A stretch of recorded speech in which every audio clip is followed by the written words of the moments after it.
मेरी जो रकम तुम पर उधार है उसे किसी और तरीके से चुकाने का क्या ख्याल है? तुम आखिर करना क्या चाहती हो? ये सब तब शुरू हुआ जब मैंने इमरजेंसी के लिए अपनी माँ को 800 युआन भेजने की कोशिश की, लेकिन गलती से वो पैसे मेरी डेमन बॉस के अकाउंट में चले गए। इतना ही नहीं, मैंने उन्हें मेरी बूढ़ी जान कहकर भी मैसेज कर दिया, जैसे खुद अपनी मौत को बुला रहा हूँ। मुझे लगा अब तो मेरी नौकरी गई, लेकिन तभी मेरे फोन पर 8000 युआन ट्रांसफर होने का नोटिफिकेशन आया। सिर्फ इतना ही नहीं, मेरी डेमन बॉस ने मुझे नौकरी से निकालने के बजाय मुझे कमरे के एक कोने में दीवार से सटा दिया। फिर उनकी ठंडी लेकिन बेहद मटचौरा आवाज धीरे धीरे मेरे कानों में गूंजने लगी। क्या हुआ? क्या मैं तुम्हारी बूढ़ी जान नहीं हूं?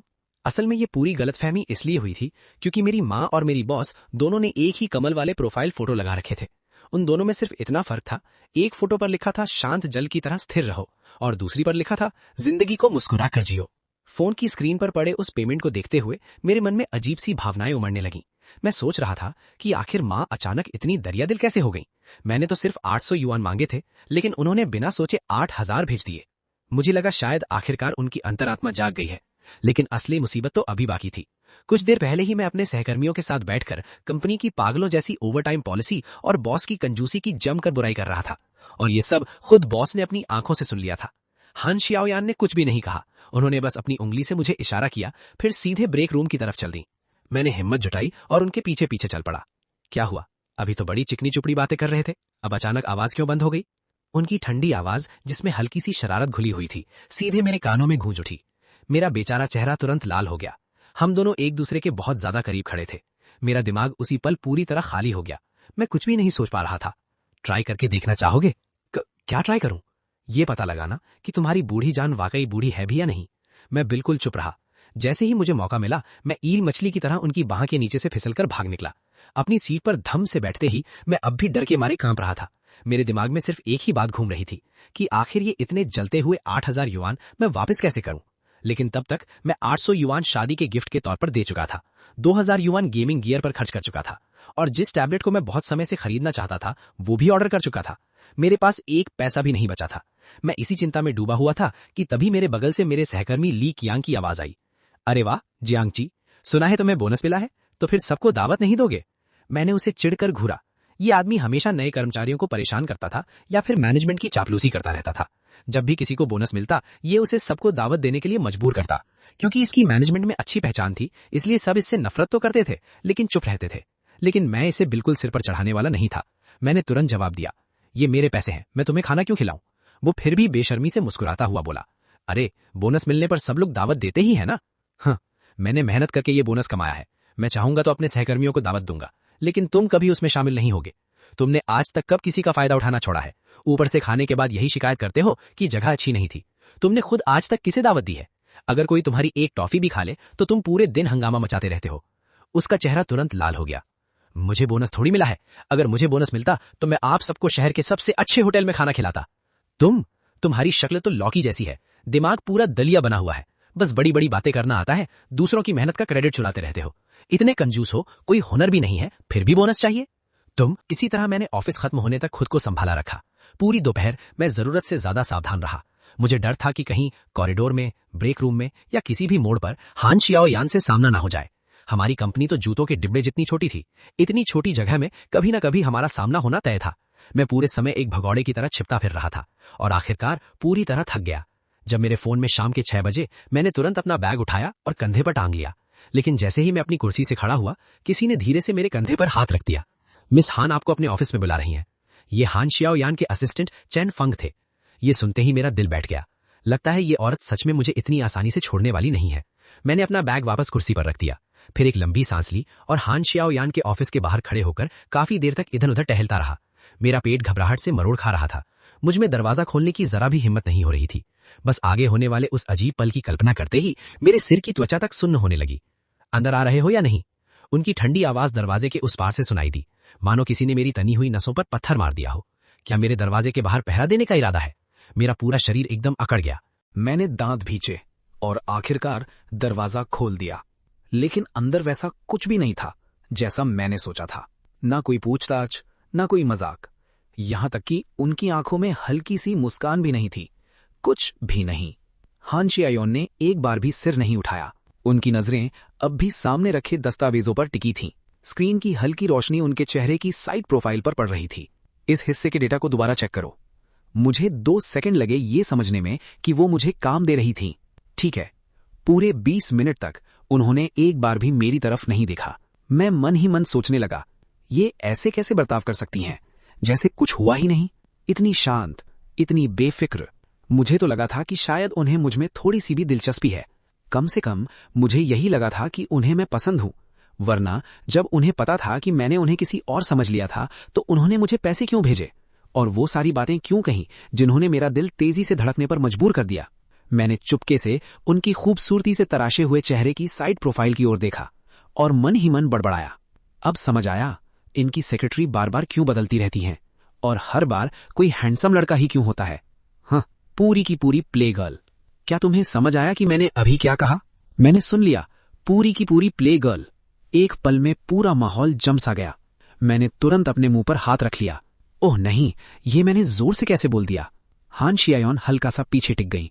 उन्होंने अपनी बाहें मोड़ लीं। उनकी गहरी काली आंखों में क्या चल रहा था इसका अंदाजा लगाना नामुमकिन था। मेरा मतलब वो नहीं था। मेरा दिमाग तेजी से दौड़ने लगा। जिंदा बचने की मेरी प्रवृत्ति अपनी चरम सीमा पर पहुंच गई थी। मिस हान, आप में बिल्कुल वही आभा है जिसे इंटरनेट पर लोग अल्टीमेट हार्ट ब्रेकर कहते हैं। उनकी एक भौं बहुत हल्की सी हिली। मैंने सब कुछ दांव पर लगा दिया। मेरे मुंह से बिजली की रफ्तार से शब्द निकलने लगे। आप जैसी महिला जो खूबसूरत भी है, अमीर भी है, बेहद बुद्धिमान भी है और इमोशनली भी बहुत मैच्योर है, जिसके शानदार 6 पैक एब्स हैं, जो बाहर से पूरी तरह प्रोफेशनल है और घर के कामों में भी माहिर है। बस एक ही कमी है, आप मुझसे प्यार नहीं करती। इसके अलावा आप हर मायने में परफेक्ट है। ये सब कहने के बाद मैंने जोर से सिर हिलाया और पूरी ईमानदारी से उनकी आंखों में देखने लगा। उम्मीद थी कि मेरी सच्चाई उन्हें छू जाएगी। अचानक कमरे का तनाव काफी हल्का हो गया। 6 पैक एब्स, तुमने उन्हें देखा है? मेरे कानों के सिरे तुरंत गर्म हो गए। वो हमेशा साफ सुथरे बिजनेस कपड़े पहनती थीं, जो उनके पूरे शरीर को ढक कर रखते थे। लेकिन जब एक रात हम देर तक काम कर रहे थे, उन्होंने अपना सूट जैकेट उतार दिया था और अंदर सिर्फ सिल्क का ब्लाउज रह गया था। जब वो कॉफी डालने के लिए खड़ी हुई तब उनकी कमर की हल्की सी झलक दिखाई दी थी, जो पूरी तरह टोन्ड थी और ताकत से भरी हुई थी। मैंने उन्हें सामने से नहीं देखा है, मैंने ईमानदारी से स्वीकार किया। फिर हार न मानते हुए धीरे से जोड़ा, लेकिन गर्मियों में जब आप शर्ट पहनती हैं तो आपकी बाहें साफ बता देती हैं कि आप रेगुलर वर्कआउट करती हैं। मेरी बात पूरी भी नहीं हुई थी कि अचानक मेरे ऊपर एक परछाई छा गई। पता ही नहीं चला हान शियायोन कब मेरे बिल्कुल पास आ गई थी। वो हल्का सा झुकी, उनकी उंगलियों से एक ठंडी सी हल्की खुशबू आ रही थी। उन्होंने धीरे से मेरे होंठों के किनारे को छुआ। वो आखिर करने क्या वाली थी? फिर वो सीधी खड़ी हो गई और आराम से एक टिश्यू निकाला। उससे अपनी उंगलियां पोंछने लगी। तुम्हारे मुंह से लार निकल रही थी। एक पल के लिए समय जैसे रुक गया। मुझे अपने दिल की धड़कन ढोल की तरह सुनाई दे रही थी। वो आराम से अपनी डेस्क के किनारे टिक गई, फिर अपनी उंगलियों से उस मुड़े हुए टिश्यू को सीधे डस्टबिन में उछाल दिया। तुम काफी ध्यान से देखते हो। और क्या क्या देखा है? मेरा दिमाग पूरी तरह खाली हो गया। क्या? और क्या क्या देखा है? मेरे 6 पैक एब्स। क्या तुमने उन्हें अपने दिमाग में बार बार एनालाइज नहीं किया? चलो बताओ, तुम्हारा निष्कर्ष क्या निकला?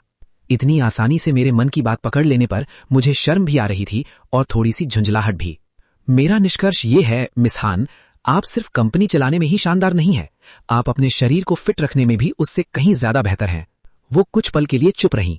शायद उन्हें उम्मीद नहीं थी कि मैं ऐसा जवाब दूंगा। फिर उनकी आंखों में सचमुच की मुस्कान उभर आई। उसमें मजाक नहीं था, बल्कि एक हल्की सी तारीफ और सराहना छिपी हुई थी। ऑफिस का टाइम खत्म हो गया, चलो। उन्होंने अपनी कार की चाबी उठा ली। उनकी आवाज फिर से पहले जैसी शांत और ठंडी हो गई, लेकिन इस बार उसमें बहुत हल्की सी नरमी भी थी। रास्ते में मैं तुम्हें छोड़ दूंगी। मैं अब भी थोड़ा खोया हुआ था, फिर भी उनके पीछे पीछे नीचे चला गया। बिना किसी हिचकिचाहट के मैं उनकी शानदार लग्जरी कार की फ्रंट पैसेंजर सीट पर बैठ गया। पूरी कार में उनकी वही खास ठंडी सी खुशबू फैली हुई थी। मैं चुपके चुपके ड्राइव करते हुए उनके चेहरे की साइड प्रोफाइल देखने लगा। बाहर की नियॉन लाइटें खिड़की के पार बहती हुई उनकी खूबसूरत जॉ लाइन पर फिसल रही थीं।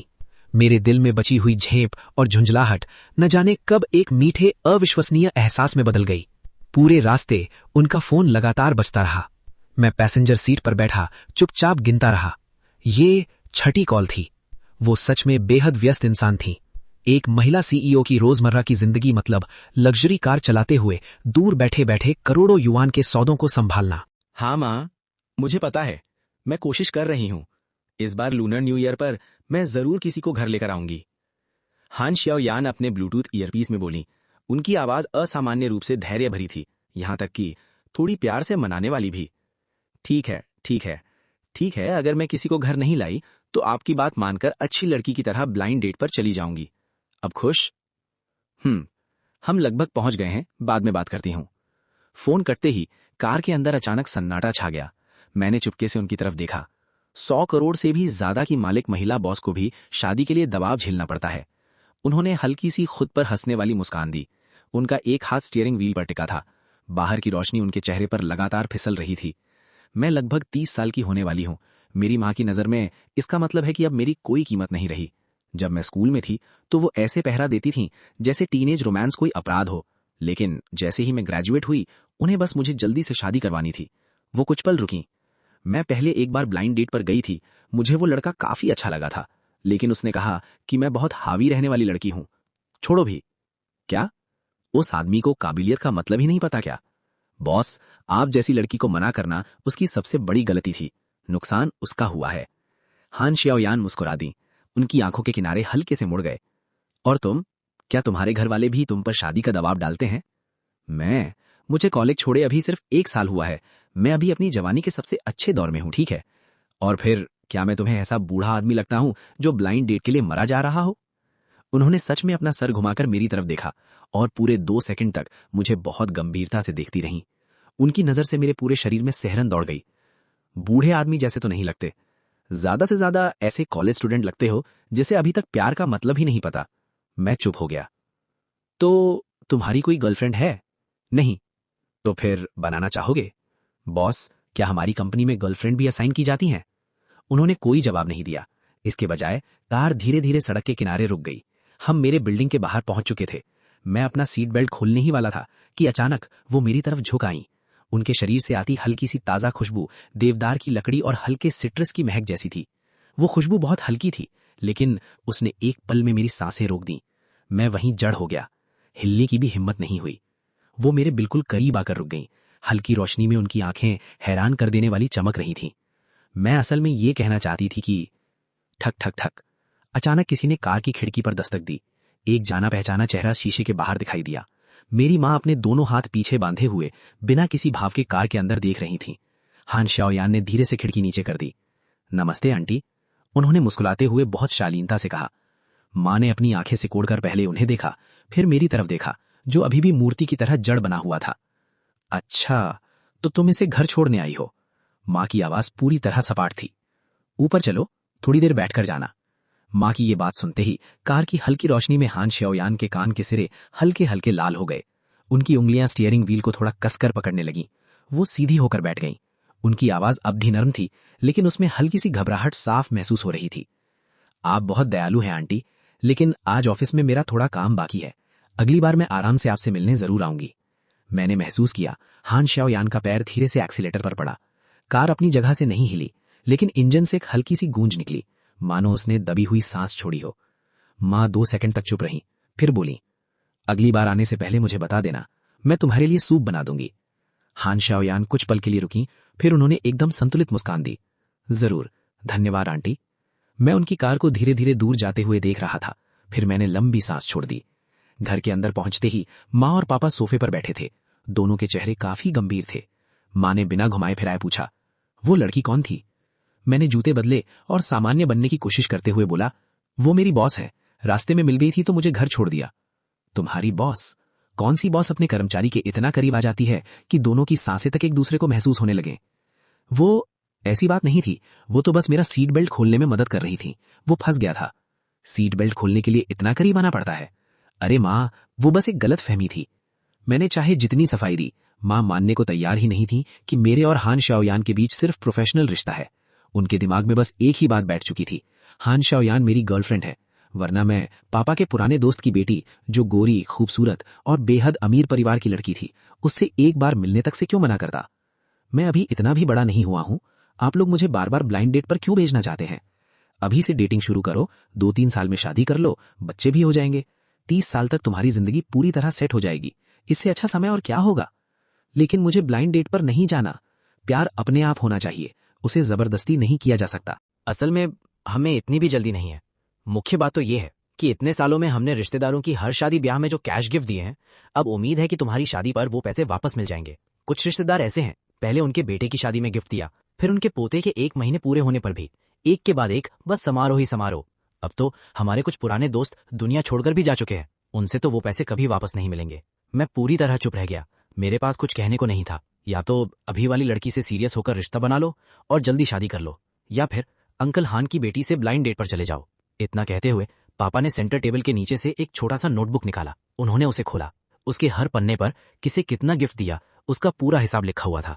उस रात मैं बिस्तर पर लेटा रहा, लेकिन मन की बेचैनी कम होने का नाम नहीं ले रही थी। मेरी सच में कोई गर्लफ्रेंड नहीं थी। ये बात काफी समय से मुझे परेशान कर रही थी। यहाँ तक कि मैं ऑफिस में भी ध्यान नहीं लगा पा रहा था। मेरा मन किसी काम में नहीं लग रहा था। मैं चुपके से ऑफिस के वॉशरूम में चला गया, अपनी जिंदगी के बारे में सोचने। बंद टॉयलेट सीट पर बैठकर मैंने एक सिगरेट जला ली। धुआं धीरे धीरे चारों तरफ फैलने लगा और मेरे विचार बेकाबू होकर दौड़ने लगे। मैं अभी 20-22 साल का ही था, लेकिन पापा पहले ही 60 साल पार कर चुके थे। ये वो समय होना चाहिए था जब वो अपने पोते पोतियों को प्यार करते, आराम से रिटायरमेंट की जिंदगी जीते, बच्चों और पोते पोतियों से घिरे रहते। लेकिन मैं अब भी कभी कभी उनसे बहस कर बैठता था, एक नासमझ बच्चे की तरह। अंदर कौन सिगरेट पी रहा है? ये हान शिया यॉन की आवाज थी। अब तो गया, पूरी तरह गया। कंपनी ज्वाइन करने से पहले हर कर्मचारी को 1 हफ्ते की ट्रेनिंग दी जाती थी। एम्प्लॉय हैंडबुक में साफ लिखा था, कंपनी के किसी भी हिस्से में सिगरेट पीना मना है। हालांकि नियम तो था, लेकिन काफी लोग चोरी छुपे फिर भी पी लेते थे। मगर सीधे हान शिया यॉन के हाथों पकड़ा जाना शायद कंपनी के इतिहास में पहली बार हुआ था। मैंने अपनी सांस रोक ली और बिल्कुल भी नहीं हिला। समय जैसे थम गया, हर सेकंड घंटों जैसा लग रहा था। बाहर आओ, उन्होंने बस ये 2 ठंडे शब्द कहे। मेरा दिल रोने लगा।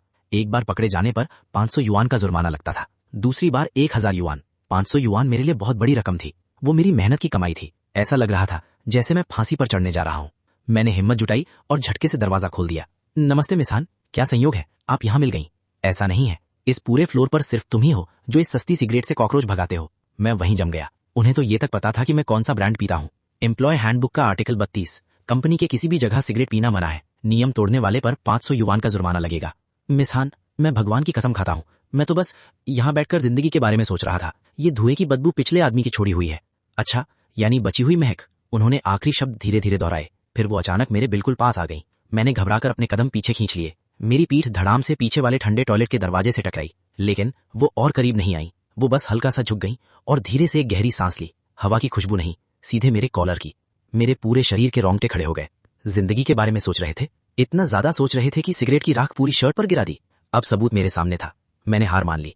ठीक है, मैं जुर्माना भर दूंगा। ये जुर्माना भी तुम्हारे मुझ पर चढ़े बड़े कर्ज में जोड़ दिया जाएगा। 8000 में से 500 घटाकर अब भी तुम पर 7500 युआन बाकी हैं। हाँ मिस हान, वो कोई कर्ज नहीं है, वो तो गलती से आपके अकाउंट में पैसे चले गए थे। मैं आपको अभी के अभी पैसे लौटा देता हूँ, इसी वक्त, अभी तुरंत। अच्छा, तो फिर ट्रांसफर करो। धकतई की, मुझे अभी तक सैलरी ही नहीं मिली थी। मेरी जेब पूरी तरह खाली थी। लगता है तुम पैसे लौटा नहीं सकते। तो फिर क्यों ना किसी और तरीके से मेरा पैसा चुकाओ। कौन सा तरीका? उन्होंने कोई जवाब नहीं दिया, बस उनकी नजरें मेरे चेहरे पर टिक गईं। अगले महीने मेरी माँ का जन्मदिन है। मुझे कुछ समय के लिए एक नकली बॉयफ्रेंड चाहिए, ताकि घर वालों के सामने दिखावा कर सकूं। बदले में मैं तुम्हारा पूरा कर्ज माफ कर दूंगी, और अगर तुमने अच्छा अभिनय किया तो अलग से बोनस भी मिलेगा। मैं उन्हें हैरानी से देखता रह गया। क्या आपका नकली बॉयफ्रेंड बनूं? घर वालों की शादी के दबाव से बचने के लिए तुम दिखने में ठीक ठाक हो, और कभी कभी तुम्हारा दिमाग भी काम कर जाता है। सबसे जरूरी बात, तुम मुझसे काफी डरते हो, इसलिए तुम शायद कभी हमारा राज नहीं खोलोगे। लेकिन मैं ही क्यों? क्योंकि तुम अकेले इंसान हो जिसने मुझे बूढ़ी जान कहा और फिर भी आज तक जिंदा खड़े हो। और उस दिन कार में जब तुमने कहा था कि जिसने मुझे ठुकराया असल नुकसान उसी का हुआ, तब तुम्हारी आंखों में सचमुच ईमानदारी थी। मैं पूरी तरह खामोश रह गया। तो क्या सिर्फ इसलिए क्योंकि मैंने उस दिन अनजाने में उनका पक्ष लिया था, उन्होंने मुझे चुना? मैं तुम्हें 3 दिन का समय देती हूँ। 3 दिन बाद मुझे अपना जवाब देना। और हाँ, सिगरेट वाला जुर्माना फिर भी देना पड़ेगा। वो दोनों अलग अलग बातें हैं। दरवाजा धीरे से बंद हो गया। मैं अकेला उस छोटे स्टोर रूम में खड़ा रह गया, जहां हल्की सी डिसइंफेक्टेंट की महक फैली हुई थी। लेकिन मेरा दिल अब भी तेजी से धड़क रहा था। क्या मुझे उनका ऑफर मान लेना चाहिए? जब मैं घर पहुंचा तो माहौल पूरी तरह बदल चुका था। माँ और पापा अब पहले की तरह मुझसे हंसी मजाक नहीं कर रहे थे। उनकी जगह बस एक खामोश नजर थी, जिसमें गहरा दुख छिपा हुआ था। दोनों ने कुछ भी नहीं कहा, बस सोफे के 2 सिरों पर बैठे रहे और बारी बारी से मुझे देखते रहे। उनकी वो नजरें ऐसी थीं मानो किसी अपने को खोने वाले हों। उनकी निगाहों से मेरे पूरे शरीर में सिहरन दौड़ जाती थी। मुझ में सूरजमुखी के बीज खाने की भी हिम्मत नहीं होती थी, गेम खेलने की भी नहीं। यहाँ तक कि मैं बिना सोचे समझे पैरों की आहट दबाकर चलता था। डर लगता था कहीं ये भारी सा सन्नाटा टूट न जाए। खाने का समय तो और भी मुश्किल होता था। मैं बस सिर झुकाकर खाना खाता रहता, ऊपर देखने की हिम्मत तक नहीं होती थी। लेकिन फिर भी मुझे महसूस होता था 2 जोड़ी आंखें लगातार मुझे देख रही हैं। 2 दिन जो मुझे 2 साल जैसे लगे। आखिरकार मेरी मानसिक हिम्मत पूरी तरह टूट गई। मैंने अपनी चॉपस्टिक नीचे रख दी। माँ, पापा, जिस लड़की को आपने उस दिन देखा था वो मेरी गर्लफ्रेंड है। मेरे इतना कहते ही पापा की अब तक बुझी हुई आंखें अचानक चमक उठीं। उनके चेहरे की झुर्रियां मानो फैल गई। होठों के किनारे धीरे धीरे ऊपर उठ गए। उनका पूरा झुर्रियों भरा चेहरा एक चमकती हुई मुस्कान से भर गया। आज मैं बहुत खुश हूं। सुनो, 2 और सब्जियां बना दो। आज मैं अपने बेटे के साथ शराब पीऊंगा, बस 1 पैग। सच में, सिर्फ आज। मैं बहुत खुश हूं, बस एक छोटा सा गिलास। पापा की तबीयत पहले से ही ठीक नहीं रहती थी। डॉक्टर ने उन्हें शराब पीने से सख्त मना किया था, लेकिन आज उन्होंने बहुत संभाल कर एक छोटा सा पैक बनाया। फिर धीरे धीरे एक घूंट लिया, मानो कोई अमृत पी रहे हों। कुछ ही देर बाद उनके गाल लाल हो गए और थोड़ी देर बाद उनकी आंखों के किनारे भी लाल पड़ गए। मैं पूरी तरह स्तब्ध रह गया। अपनी पूरी जिंदगी में मैंने कभी अपने पापा को रोते नहीं देखा था। पापा, ऐसा मत कीजिए, अब मेरी गर्लफ्रेंड भी है, आपको तो खुश होना चाहिए। फिर भी आप? जियांग जी, मेरे बेटे, तुम्हें आगे चलकर बहुत खुश रहना है। अपना अच्छे से ख्याल रखना। मुझे नहीं पता मैं तुम्हें अपना घर बसाते हुए देख पाऊंगा या नहीं, या तुम्हें अपने दम पर सफल होते देख पाऊंगा या नहीं। तुम और तुम्हारी माँ मेरे लिए सबसे कीमती हो। मैं सच में तुम दोनों को छोड़कर जाना नहीं चाहता। मेरा पूरा शरीर सुन्न पड़ गया। मैं तुरंत माँ की तरफ मुड़ा। मेरी आवाज बुरी तरह कांप रही थी। माँ, सच बताइए, क्या पापा की मेडिकल रिपोर्ट में कुछ गड़बड़ है? माँ का हाथ जो मेज पहुंच रहा था वहीं रुक गया। वो पूरी तरह जड़ हो गई। काफी देर तक वैसे ही खड़ी रहीं। फिर उन्होंने अचानक दोनों हाथों से अपना चेहरा ढक लिया। उनके कंधे धीरे धीरे कांपने लगे। मेरा दिल जोर से नीचे गिर गया, मानो मैं किसी बर्फीले गड्ढे में गिर पड़ा हूं। कुछ नहीं है, तुम्हारे पापा बिल्कुल ठीक हैं। बस अब उम्र हो गई है, इसलिए ज्यादा सोचने लगे हैं। लेकिन उनकी नजरें मुझसे बच रही थीं। उनकी आंखों के किनारे पूरी तरह लाल थे और उनकी वो कमजोर सी झूठी एक्टिंग मेरी आखिरी उम्मीद पर ठंडे हथौड़े की तरह गिर पड़ी। पूरा कमरा डरावनी खामोशी से भर गया। सिर्फ पापा की दबी हुई सांसों की आवाज सुनाई दे रही थी। और जब माँ रसोई की तरफ मुड़ी तो आंसू की एक बूंद जमीन पर गिरने की हल्की लेकिन साफ आवाज सुनाई दी। मेरा दिल एक पल में बर्फ जैसे ठंडे अंधेरे में डूब गया। मैं अंदर तक सुन्न पड़ गया। अगले दिन मैं अपनी सीट पर चलती फिरती लाश की तरह बैठा था। मेरे आसपास सहकर्मी बातें कर रहे थे। उनकी आवाजें मेरे कानों तक तो पहुंच रही थीं, लेकिन सब कुछ मूक फिल्म जैसा लग रहा था। मैं उनके होठ हिलते हुए देख सकता था, लेकिन एक भी शब्द समझ नहीं आ रहा था। उनकी परछाइयां मेरी आंखों के आगे डोल रही थीं, एक दूसरे में घुल मिल जा रही थीं, कभी पास कभी दूर। इतनी धुंधली की पहचानना भी मुश्किल था। मुझे ऐसा लग रहा था जैसे मैं समुद्र में भटकती एक अकेली नाव हूं। मेरी तरफ विशाल लहरें तेजी से बढ़ती चली आ रही थीं। उन अनंत लहरों के सामने मैं एक चींटी से भी ज्यादा छोटा था, पूरी तरह बेबस। ऐसा महसूस हो रहा था जैसे किसी ने मेरा गला कसकर पकड़ लिया हो। मेरी सांस लेना मुश्किल हो गया। फिर मेरी आंखों के आगे सब कुछ काला पड़ गया और मैं बेहोश होकर वहीं गिर गया। जब मेरी आंख खुली तो मैंने खुद को एक अनजान कमरे में पाया। मैंने बड़ी मुश्किल से अपनी आंखें खोली। सबसे पहले ऊंची छत दिखाई दी। मैं उठकर बैठने की कोशिश करने लगा, लेकिन किसी चीज ने मेरा हाथ थाम रखा था। मैंने बगल में देखा, वहां हान श्याओ यान थी। वो बिस्तर के पास ही सो रही थी और दोनों हाथों से मेरा हाथ कसकर पकड़े हुए थी। मैंने धीरे से अपना हाथ छुड़ाने की कोशिश की, थोड़ी सी ताकत भी लगाई, लेकिन मेरा हाथ जरा भी नहीं हिला। उनकी पकड़ इतनी मजबूत थी कि मैं छुड़ा नहीं सकता था, लेकिन इतनी भी नहीं कि मुझे दर्द हो। आखिरकार मैंने कोशिश करना छोड़ दिया। उसी समय उनकी आंख खुल गई। उनकी नरम आवाज मेरे कानों में पड़ी। तुम्हें भूख लगी है? मैं दलिया गर्म कर देती हूँ। दलिया पहले से ही बन चुका है। मुझे डर था कि तुम जागोगे तो तुम्हें भूख लगी होगी। बस 2 मिनट। मैंने अभी मुंह ही खोला था कि मेरे गले में तेज जलन और सूखापन महसूस हुआ। मेरी आवाज ऐसी हो गई थी जैसे किसी ने सैंड पेपर से मेरा गला रगड़ दिया हो। हान श्याओयान मेरे पास आई और एक गिलास गुनगुना पानी दिया, जिसमें पहले से ही एक स्ट्रॉ लगी हुई थी। मैं कुछ पल चुप रह गया और बहुत ज्यादा मानसिक तनाव की वजह से थोड़ी देर के लिए बेहोश हो गए थे। डॉक्टर ने कहा कि परसों से लेकर अब तक तुमने लगभग कुछ भी नहीं खाया। मैं उन्हें खाली नजरों से देखता रह गया। धीरे धीरे मेरी यादें लहरों की तरह वापस आने लगीं। ऑफिस, सहकर्मियों के धुंधले चेहरे, घुटन जिससे सांस लेना मुश्किल हो रहा था, और फिर सब कुछ अंधेरा हो गया।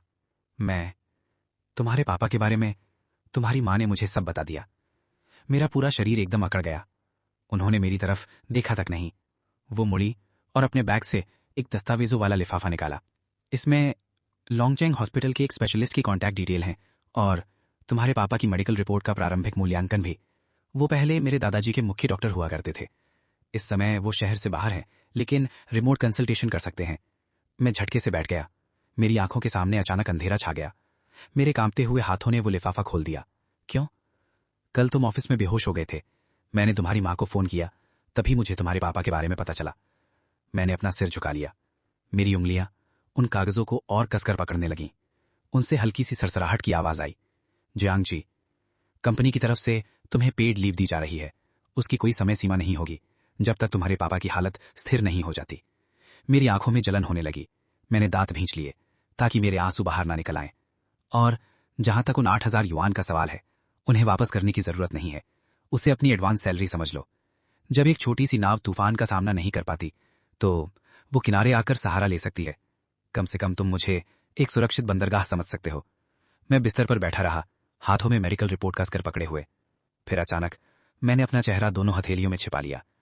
खिड़की के बाहर शहर की लाइटें एक एक करके जलने लगीं। आधी रात को मैं अचानक एक उलझे हुए सपने से जाग गया। ड्राइंग रूम में रोशनी जल रही थी। हान शियाओयान फर्श से छत तक बनी बड़ी खिड़की के सामने कारपेट पर बैठी थीं। उनके लैपटॉप की स्क्रीन ठंडी रोशनी फैला रही थी। उनके बगल में कई सारे डॉक्यूमेंट बिखरे पड़े थे। वो धीरे धीरे अपनी बाहों के बीच वाले हिस्से को दबा रही थी। शायद उन्हें मेरे आने का एहसास हो गया था। कोई बुरा सपना आया? क्या मैं तुम्हारी नींद तोड़ बैठी? वैसे भी मैं देर तक काम करने वाली थी। इधर आओ। न जाने कैसी अदृश्य शक्ति थी जो मुझे उनकी तरफ खींच ले गई। मैं भी उनके पास कारपेट पर बैठ गया। हमारे सामने पूरा शहर रात की रोशनी में चमक रहा था। आसमान के तारे और शहर की लाइटें मिलकर एक शांत बहती हुई रोशनी की नदी जैसी लग रही थी। जिस साल मेरे दादाजी को लिवर कैंसर के आखिरी स्टेज का पता चला था, तब मैं 26 साल की थी। उस समय मुझे लगा था शायद आसमान टूटने की आवाज यही होती है। बाद में उनका निधन हो गया। तब जाकर मुझे समझ आया, जब विशाल लहरें तुम्हारी तरफ बढ़ रही हों, तो अगर तुम्हें बहते हुए लकड़ी का एक टुकड़ा भी मिल जाए जिसे पकड़कर तुम बच सको, तो उसमें शर्म की कोई बात नहीं होती। आधी खुली खिड़की से रात की ठंडी हवा अंदर आ रही थी। उनके बालों की लटें उड़कर मेरे हाथ को छू रही थीं। उनके शरीर से सफेद सी हल्की सी खुशबू आ रही थी। सुबह तले हुए अंडे की खुशबू से मेरी नींद खुली। मैं किचन में गया। वहां हान शियाओयान एप्रन पहने खड़ी थीं। वो थोड़ी अनाड़ी सी लग रही थीं। टोस्ट पर पीनट बटर लगा रही थीं। सुबह की धूप उनकी पलकों पर हल्की सुनहरी चमक बिखेर रही थी। उनके चेहरे की साइड प्रोफाइल आज असामान्य रूप से नरम लग रही थी। फ्रिज में बस यही था। उन्होंने मेरे हाथ में एक प्लेट थमा दी। तला हुआ अंडा किनारों से थोड़ा जल गया था। फिलहाल इसी से काम चला लो। मैंने एक निवाला खाया। उसमें चीनी कुछ ज्यादा थी और पीनट बटर भी बराबर नहीं लगा था। फिर भी वो मेरी जिंदगी का सबसे स्वादिष्ट नाश्ता था। मैंने देखा उनकी उंगलियों पर थोड़ा जैम लगा हुआ था। मैंने बिना सोचे एक टिश्यू निकाला और उनकी तरफ बढ़ा दिया। बुधवार दोपहर कंसल्टेशन तय हो गया है। मैं तुम्हारे साथ चलूंगी। अगले कुछ दिन यहीं मेरे घर पर रहो। तुम्हारी देखभाल करना आसान रहेगा। मिस हान, असल में मैं जियांग जी, किसी की मदद स्वीकार करना कमजोरी नहीं होती। मैंने उनकी आंखों में देखा। उनमें सुबह 8 बजे की धूप जैसी हल्की गर्माहट थी और कुछ ऐसा भी जिससे मेरा दिल तेजी से धड़कने लगा। 3 दिन बाद हॉस्पिटल। मैं हॉस्पिटल के कॉरिडोर के आखिरी छोर की दीवार से टिककर खड़ा था। मेरे फोन की स्क्रीन जली हुई थी। सबसे ऊपर हान शियाओयान की चैट खुली हुई थी। उनका आखिरी मैसेज आधे घंटे पहले आया था। मैं सीढ़ियों की तरफ बढ़ रहा था। आवाज से जलने वाली लाइटें एक एक करके जलने लगीं। मैं धीरे धीरे सीढ़ियां नीचे उतरता गया, लेकिन ऐसा महसूस हो रहा था मानो मैं किसी गर्म और उजली जगह की तरफ भाग रहा हूं। उनकी कार की हैजर्ड लाइट्स लगातार चमक रही थीं, मानो अंधेरे समुद्र में वो इकलौता लाइट हाउस हो। जैसे ही मैंने कार का दरवाजा खोला, अंदर की गर्म हवा उनकी खुशबू के साथ सीधे मेरी तरफ चली आई। स्पेशलिस्ट ने कहा है तुम्हारे पापा की हालत उतनी खराब नहीं है जितना हम सोच रहे थे। मैंने फौरन उनकी तरफ देखा। उन्होंने अभी अपनी नजर सामने ही रखी हुई थी, लेकिन उनके होठों के किनारे हल्के से ऊपर उठ गए। नई ट्रीटमेंट का रिस्पॉन्स रेट काफी अच्छा है। मैंने कुछ एहसान इस्तेमाल किए ताकि उन्हें पहले ही ट्रीटमेंट बैच में जगह मिल सके। मेरी आंखों से बिना किसी चेतावनी के आंसू बहने लगे। मैंने जल्दी से अपना सिर झुका लिया, लेकिन उसी समय मुझे उनकी हल्की सी सांस सुनाई दी। उन्होंने धीरे से टिश्यू का एक डिब्बा मेरी गोद में रख दिया। उनकी आवाज बहुत नर्म थी। जियांग जी, इस बार तुम मेरा हाथ पकड़ सकते हो। मैंने बहुत धीरे धीरे अपना हाथ आगे बढ़ाया। जैसे ही हमारी उंगलियां एक दूसरे को छुईं, उन्होंने धीरे से अपना हाथ पलटा और अपनी उंगलियां मेरी उंगलियों में फंसा दी। कार शांत सड़कों पर धीरे धीरे चलती रही। आखिरकार वो नदी किनारे बने एक व्यू पॉइंट पर जाकर रुकी। हम दोनों वहां खड़े होकर दूर तक देखने लगे। इतनी रात हो चुकी थी, पूरी जगह सुनसान थी, सिर्फ स्ट्रीट लाइट्स की सुनहरी रोशनी नदी के पानी पर बिखर रही थी। उन्होंने मेरा हाथ नहीं छोड़ा, बल्कि अपनी पकड़ थोड़ी और मजबूत कर ली। मिस हान, उस गहरी खामोशी में मेरी आवाज बहुत धीमी सुनाई थी। मुझे शाओ यान कहो, कम से कम यहां तो। नदी से आती ठंडी हवा उनके गालों के पास की बालों की लटों को उड़ा रही थी। मैंने देखा, आज उन्होंने बहुत हल्की लिपस्टिक लगाई थी। उसका रंग हल्का रोजवुड था। आपने मेरी इतनी मदद क्यों की? ये सवाल मैं कई दिनों से अपने दिल में दबाए बैठा था। क्या सिर्फ उस गलत जगह भेजे गए मैसेज की वजह से? उन्होंने हल्का सा मुस्कुराकर हंसी। उनकी हंसी धीरे धीरे रात की खामोशी में घुल गई। जिस दिन तुम इंटरव्यू देने आए थे, उसी दिन से मैं तुम्हें नोटिस कर रही थी। तुमने ऐसा सूट पहना था जो तुम्हें ठीक से फिट भी नहीं हो रहा था। तुम्हारा रिज्यूमे भी पूरा मुड़ा तुड़ा था। लेकिन जब तुम अपने प्रोजेक्ट के बारे में बात कर रहे थे, तुम्हारी आंखें चमक उठी थीं। मैं वहीं जम गया। वो बात 1 साल से भी पुरानी थी। बाद में मैंने देखा, जब भी तुम देर तक काम करते थे तो चुपके से टेडी बियर बिस्किट्स खाते थे। जब कोई तुम्हें डांटता था तो तुम सीढ़ियों वाले हिस्से में जाकर 3 गहरी सांसें लेते थे। जब भी कोई आवारा बिल्ली दिखती, तुम उसके लिए कैन वाला खाना खरीदते थे। जियांग जी, तुम्हें पढ़ना बहुत आसान है। उनकी इतनी सीधी साधी बात सुनकर मेरे कान लाल हो गए। तो क्या आपको मुझ पर तरस आता है? मुझे तुमसे जलन होती है। मुझे जलन होती है कि तुम अब भी अपने पापा के लिए खुलकर टूट सकते हो। मुझे जलन होती है कि जब तुम्हारी माँ फोन करती हैं तो तुम उनके सामने बच्चे बन जाते हो। मुझे तो इस बात से भी जलन होती है कि तुम कंपनी के ग्रुप में बिना डरे फनी मीम्स भेज देते हो। वो कुछ पल के लिए रुक गईं, मानो शब्द चुन रही हो। मेरी दुनिया बहुत ज्यादा सही तरीके से चलती है, इतनी सही कि यहाँ आंसू बहाने के लिए भी पहले समय तय करना पड़ता है। वो मैसेज जो तुमने गलती से मुझे भेज दिया था पिछले 6 महीनों में, वही सबसे जिंदा एहसास था जो मुझे मिला। मैं कुछ समझ पाता उससे पहले ही वो मेरी तरफ मुड़ गई। उनकी सफेद चाय जैसी खुशबू वाली सांस मेरे होठों के किनारे से टकराई। फिर उनके होंठ धीरे से मेरे गाल पर आ टिके। वो बहुत हल्का और बेहद कोमल एक चुंबन था। अगर चाहो तो मुझे दूर धकेल सकते हो। उनकी आवाज मेरे बिल्कुल करीब थी। उसमें एक अनजाना तनाव छिपा हुआ था। लेकिन मेरा हाथ अपने आप उठ गया और धीरे से उनके खुले बालों को छू लिया। उनकी पलकें हल्की सी कांप उठीं और उनकी आंखों के नीचे छोटी छोटी परछाइयां बन गईं। हान शाओयान, क्या आप अपने पद का फायदा उठा रही हैं? वो एक पल के लिए रुक गईं, फिर धीरे से हंस पड़ी। उन्होंने अपना माथा मेरे कंधे पर टिका दिया। ये इस बात पर निर्भर करता है कि तुम मुझे ऐसा करने दोगे। जब तक हम उनके घर पहुंचे, तब तक क्षितिज हल्का नीला सा होने लगा था। दरवाजे पर उन्होंने मुझे रोक लिया। गेस्ट रूम या मास्टर बेडरूम? उनका सवाल इतना अचानक था कि मैं कुछ बोल ही नहीं पाया। फैसला तुम्हारा है। उन्होंने मेरा हाथ छोड़ दिया। लेकिन मेरी सलाह होगी। उन्होंने मास्टर बेडरूम का दरवाजा खोल दिया, फिर मुड़कर मेरी तरफ देखा। सुबह की रोशनी उनके पीछे एक गर्म आभा बना रही थी। यहां से तुम सूर्योदय देख सकते हो। मैं उनके पीछे पीछे कमरे के अंदर चला गया। फर्श से छत तक बनी बड़ी कांच की खिड़कियों के बाहर पूरा शहर धीरे धीरे जाग रहा था। सूरज की पहली किरणें नदी की सतह पर टूटकर बिखर रही थीं। उन्होंने धीरे से पीछे से मुझे बाहों में भर लिया। जियांग जी, पूरी रात न सोने की वजह से उनकी आवाज भर्रा गई थी।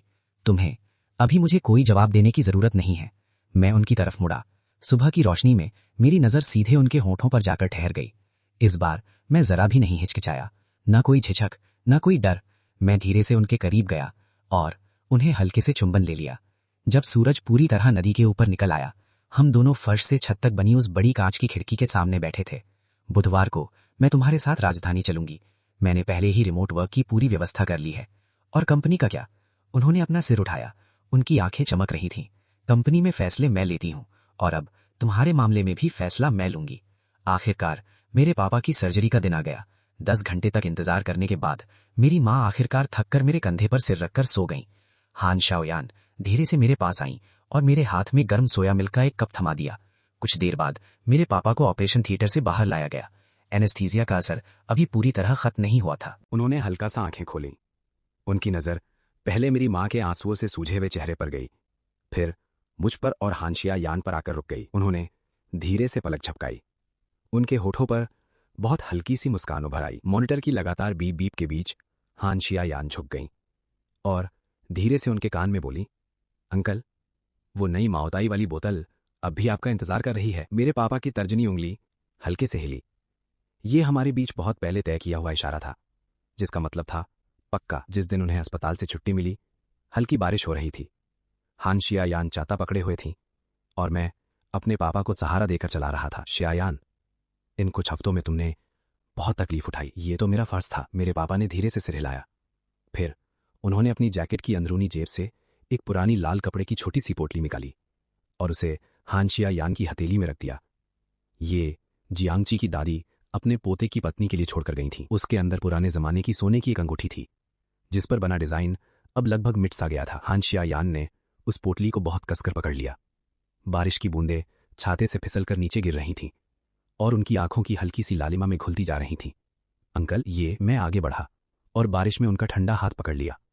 मेरे पापा का मतलब है, क्या तुम इसे स्वीकार करोगी? उन्होंने आंसुओं से भरी आंखों से बहुत देर तक मुझे देखा, फिर धीरे से सिर हिला दिया और वो अंगूठी अपनी रिंग फिंगर में पहना ली। वो बिल्कुल परफेक्ट फिट थी। आखिरकार हानशिया यान की मां का जन्मदिन आ गया और अब मैं उनका कॉन्ट्रैक्ट वाला बॉयफ्रेंड नहीं रहा था। मैं वहां उनका असली बॉयफ्रेंड बनकर गया था। मैं उनके घर के बाहर खड़ा था। वो एक बड़ा सा विला था। तभी मैंने देखा, फूलों वाला एप्रन पहने एक महिला सब्जियों की क्यारी के पास बैठकर बैंगन तोड़ रही थी। मां। हानशिया यान की आवाज आज कुछ ज्यादा ही घबराई हुई लग रही थी। महिला ने अपना सिर उठाया। उनके चेहरे की बनावट हानशिया यान से काफी मिलती जुलती थी, लेकिन उनके चेहरे पर बेहद अपनापन था। जियांग। उन्होंने अपने हाथों की मिट्टी झाड़ी और सीधे मेरी तरफ चली आईं। उन्होंने इतनी सहजता से मेरा हाथ पकड़ लिया मानो हम बहुत सालों से एक दूसरे को जानते हों। तुम्हारे हाथ इतने ठंडे क्यों हैं? घबरा रहे हो क्या? वो वैसी बिल्कुल नहीं थी जैसी मैंने एक अमीर परिवार की सख्त महिला की कल्पना की थी। नमस्ते आंटी। बस मुझे आंटी ही कहो। चलो जल्दी अंदर आओ, तुम्हारे अंकल किचन में हैं। वो खुद स्वीट एंड सार रिब्स बना रहे हैं। और हाँ, मेरी माओताई कहाँ है? जैसे ही मैं विला के लिविंग रूम में पहुंचा, मैं वहीं रुक गया।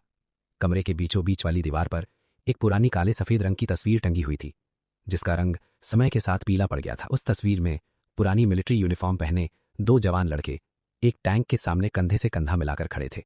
दोनों खुलकर मुस्कुरा रहे थे। बाईं तरफ वाला घनी भौं और चमकती आंखों वाला युवक और कोई नहीं, मेरे पापा थे।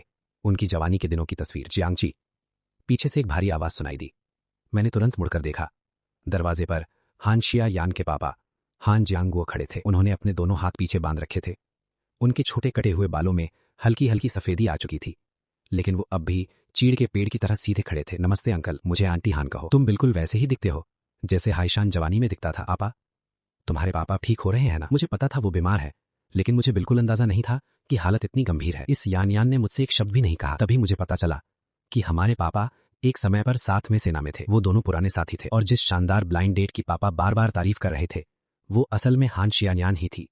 जिस दिन मेरी मां ने कार के बाहर हानशिया यान को देखा था, उसी दिन उन्होंने हालात के हिसाब से थोड़ी सी एक्टिंग कर दी थी। मैंने उलझन भरी नजर से हानशिया यान की तरफ देखा। उन्होंने हल्का सा भौं उठाया। उनकी आंखों में शरारत चमक रही थी। आखिर कला की प्रेरणा जिंदगी से ही तो आती है। जान, चलो खाना तैयार है। डाइनिंग टेबल घर के बने खानों से पूरी भर चुकी थी। तुम शराब पीते हो? थोड़ी बहुत। बहुत बढ़िया। ये 1998 की है। मैंने इसे 20 साल से भी ज्यादा समय तक संभाल कर रखा है, बस आज के दिन के लिए। 3 पैक के बाद अंकल हान पूरी तरह खुल गए।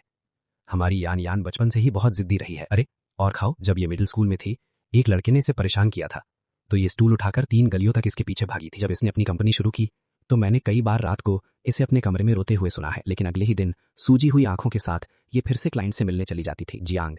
हमारी यान ऊपर से भले ही बहुत मजबूत लगे, लेकिन जिससे प्यार करती है उसकी बहुत परवाह करती है। मुझे पता है अंकल, ये पहली बार है जब वो किसी को घर लेकर आई है। इतने सालों में उसने बहुत मेहनत की है, बहुत कुछ सहा है। शियायान को इतना अच्छा इंसान बनाकर पालने के लिए आपका धन्यवाद। ये लड़का सचमुच दिल से बोल रहा है। खाना खत्म होने के बाद अंकल हान मुझे पकड़कर चीनी शतरंज खेलने बैठ गए। लगातार 3 गेम हारने के बाद वो बड़बड़ाने लगे, आजकल के लड़कों में बड़ों की जरा भी इज्जत नहीं है। उधर किचन में हान शाओयान अपनी मां के साथ बर्तन धो रही थीं। कांच के दरवाजे के पार से मैंने देखा उनकी मां उनके कान के पास जाकर कुछ फुसफुसाईं। उन्होंने मेरी तरफ देखा और उनकी आंखें मुस्कुराते हुए अर्धचंद्र की तरह मुड़ गईं। उस रात काफी देर हो चुकी थी। मैंने उनके लिए घर के बाहर वाली लाइट जला छोड़ी थी। जब वो वापस आईं तो अपने साथ रात की ठंडी हवा भी ले आईं। अंदर आते ही उन्होंने अपने दोनों हाथ मेरे नाइट सूट के कॉलर के अंदर घुसा दिए। फिर शरारती मुस्कान के साथ बोलीं, कितने बच्चे हो तुम। मैंने उनके दोनों हाथ पकड़ लिए और उन्हें गर्म करने लगा। जियांगची, बाहर बर्फ गिर रही है। खिड़की के बाहर धीरे धीरे बर्फ गिर रही थी। जिस रास्ते से हम यहां तक पहुंचे थे वो पूरा रास्ता सफेद बर्फ से ढक चुका था। अगर उस दिन मैंने वो कमल वाला प्रोफाइल फोटो ना लगाया होता तो भी मैं तुम्हारे पास पहुंचने का कोई और रास्ता ढूंढ लेती। चांद मुझे तुम तक पहुंचने का रास्ता दिखा देता, हवा मुझे तुम्हारे पास ले आती और मेरा दिल खुद ही मेरा राज बता देता। मैंने उनकी तरफ देखा। हमारा मिलना शायद पहले से ही तय था, बस हमारी कहानी की शुरुआत सबसे अनोखे तरीके से हुई। वो मुस्कुराईं और उनकी आंखों से एक आंसू निकलकर मेरी हथेली पर गिरा। वो गर्म भी था और मीठा भी, बिल्कुल पहली बर्फ के पिघलने जैसा। जियांगची, अगर अगला जन्म हुआ तो इस बार तुम्हें ढूंढने सबसे पहले मैं आऊंगी। अगले जन्म का इंतजार करने की जरूरत ही क्या है? इस जन्म में ही हमने अभी एक दूसरे से पूरा प्यार कहाँ किया है।